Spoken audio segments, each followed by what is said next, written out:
Good morning, it's December 10th, and this is To My Liberal Friends.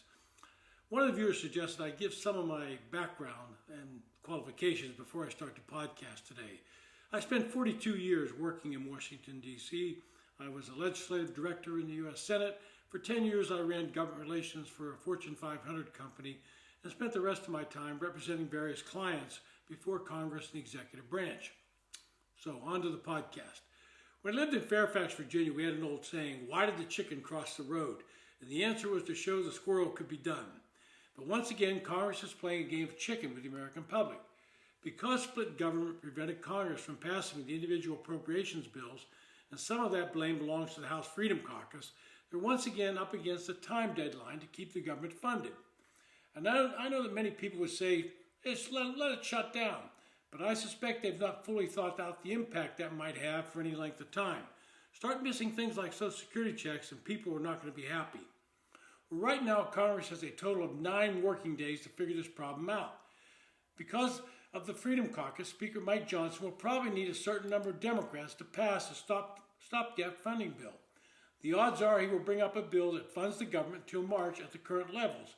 And that's what a continuing resolution does, and try to convince the right wing of his caucus to support it. Otherwise, he will have to negotiate with Hakeem Jeffries and the Democrats for votes. Typically, punting a funding deadline into a new year when Republicans would control every level of power would make Democrats shudder. But they're not putting up much of a fight this time around. They realize they have some leverage here, and they want to use it while they have a Democratic Senate. One item that Democrats have already indicated will be on the top of their list is a robust supplemental to address disaster aid. They would also want assurances there will be no cuts or partisan riders, including in the continuing resolution. The White House has requested more than $100 billion that might stick in the craw of some of the Freedom Caucus members, but Speaker Johnson, correctly in my opinion, has not said anything to undercut that number and has highlighted the historic proportion of hurricanes Helene and Milton. He knows that he has to take care of the people affected by this, or Republicans will suffer the blame and possibly at the polls in the midterms. And Democrats are not going to provoke a shutdown over the supplemental package and prevent Congress from going home for the holidays.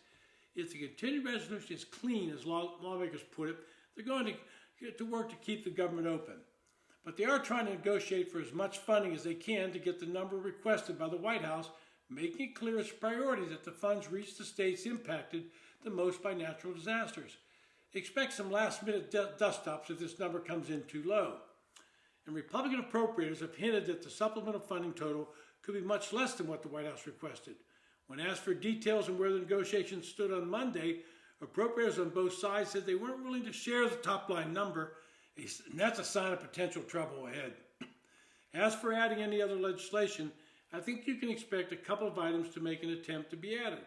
The Workforce Innovation and Opportunity Act, which funds the bulk of the nation's work training programs, and the Older Americans Act, which funds a range of services for seniors that could ride on the continuing resolution. But both have sign-off from the top 4 committee leaders. Both of those are things that Democrats can and will support. But as I said, lawmakers like to play chicken on these types of things.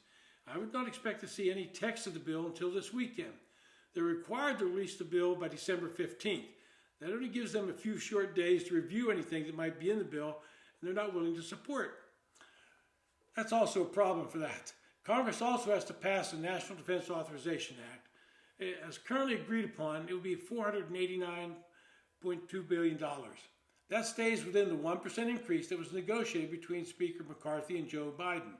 But more importantly, it provides a 19.5% pay raise increase for junior enlisted members and a 4.5% pay increase for others in the service. The bill, it's the biggest pay raise they've had in decades. The bill also has a bunch of conservative policy mandates, which turned it from what would normally be a bipartisan bill to one that Democrats have opposed. And some might think twice about watching the elections after watching the elections this year. Those woke policies in the DOD are not going over well with the American public. Finally, over in the Senate, the race is on to see how many judges the Democrats can get confirmed before they lose the majority on January 3rd, and when Biden leaves office later that month. I often wonder why we still have lame duck sessions. The starting dates of a new Congress, as well as the inauguration of a new president, were set because of travel times generations ago.